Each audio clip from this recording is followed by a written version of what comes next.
In the decades after high school, when I was home over a weekend, my parents and I would go to the church that raised me. Pastors came and went, the message was reformed, but the one constant was the choir I would watch and hear. While some new singers took the place of those no longer there, most of the choir were faithfully singing each Sunday year after year. Although they aged over the decades, they were the same faces I watched and heard singing in my childhood.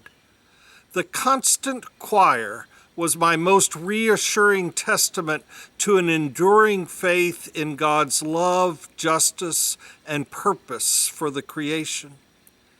Faithful faces in the choir continued during my ministry with the church in Mexico. Choir members who practiced each week and sang each Sunday were what I could count on as many youth I cared for came and went. A year after leaving Mexico, I returned to the annual choir Christmas party where they greeted me by singing, "Well, hello, Wally, it's so nice to have you back where you belong."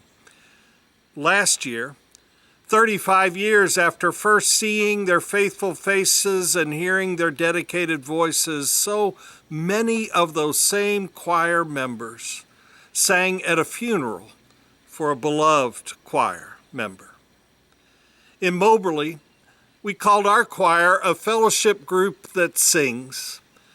That was a way of practicing hospitality to anyone who wanted to join us, but the fellowship group had a deeper meaning. Like other choirs, our choir was a small, supportive, sensitive, faithful group who were committed to the church and to each other in weekly Wednesday practices and Sunday worship.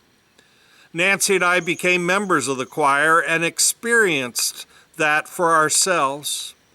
Music unites us through shared experiences.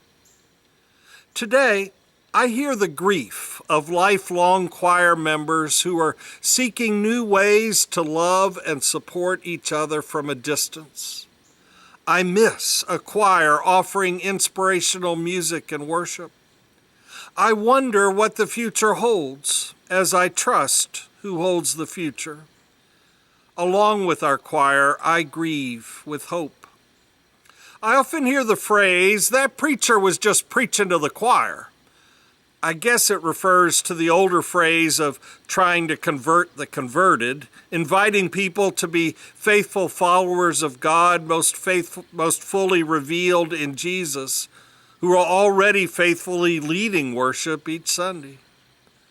It seems to me a lot of media proclaims opinions by preaching to their own choir, reinforcing beliefs and biases already held on the full spectrum of our points of view. If one purpose of the church is to comfort the afflicted and afflict the comfortable, how are you supported by or challenged by what you watch and hear? What refrains are being repeated to you? How do you sing your song in a different land? What continues to give you faith in the enduring love, justice, and purpose of God through these changing times?